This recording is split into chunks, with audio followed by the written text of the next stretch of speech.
What was the pitch that Paul Heyman made to you to convince you to leave teaching behind for good? I mean, did ECW seem a viable enough alternative to full-time teaching to make ends meet? No, no, no, no. And it wasn't Paul. It was Eddie Gilbert.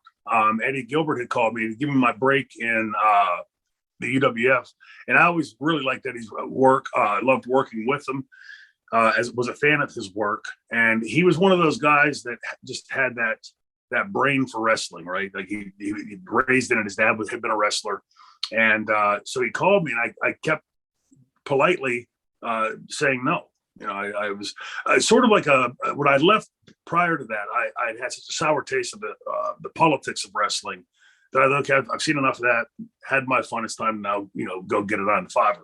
And he kept calling, and I think it was like 5 or 6 phone calls. And each time he bumped the money up $100, $150 here and there, And I said, Eddie, it's not the money. I said, I was sort of like an alcoholic wanting to stay out of a bar. I just didn't want to get back there. And I don't know if he just luckily hit upon this or if he had remembered something I had said. But I used to say, and I still say it, I want to learn everything about my career, my business. I wanted to learn not just the in-ring stuff. I certainly wanted to master that. But I wanted to learn why Dusty put this wrestler over that wrestler, why this guy was picked to be pushed. Why does the director shoot from that camera angle? All that stuff really fascinated me. And the last time Eddie called me, he said, well, how about if we offer you the lead heel position? And I'd never been a heel. In '93, you didn't have, blonde hair, blue eyed guys being heels. It was sort of an aberration. And I thought, honestly, and I remember talking to Funk the first weekend we got picked up at the airport. And he would call me Shano. He said, well, Shano, how long do you think we'll ride this train before it runs off the tracks? We figured a couple months, and it would be gone. In that couple months, Eddie was running Eddie style shows that were okay. But we were in a production meeting one day, and I just recently heard what this was over, and I won't share it publicly because it's a little bit personal to some people. But Todd Gordon walked into the production meeting. Paul Heyman was the assistant booker. Eddie was in there. Doug Gilbert, me. There was a table full of people. And he came in and whispered to Eddie, and Eddie got up and walked out to the hall. And they were out there for a long time, 30, 40, 45 minutes. And Todd came back in and said, Eddie's decided to quit. Paul Heyman is now the new booker. And so Eddie, if you remember at the very beginning of ECW, he had given me the moniker, the Fabulous One, Shane Douglas, again, reliving those Memphis days, the Fabulous Fargos.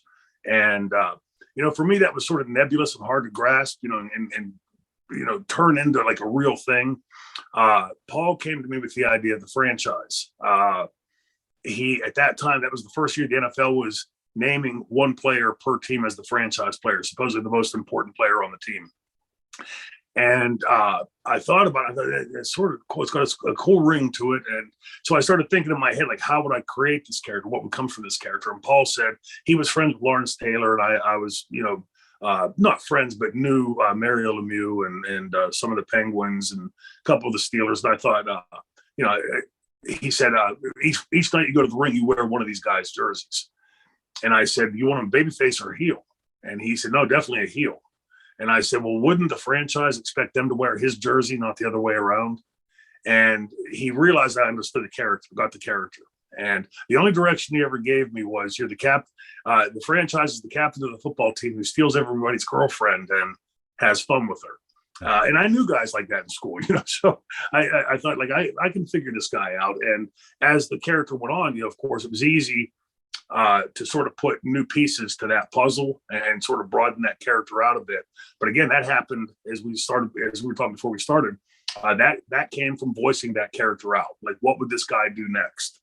What was the sticking point between Paul Heyman and Eddie Gilbert that led to Eddie going?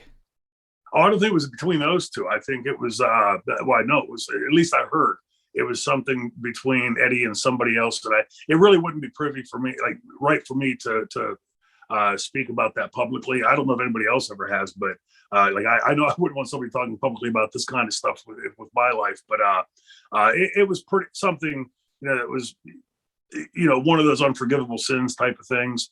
And I'm not sure that Paul even knew because he had a look of surprise when Todd came back in and said that. Turned out that was a fantastic move for ECW, right? Because Paul was really a brilliant booker as far as writing the storylines.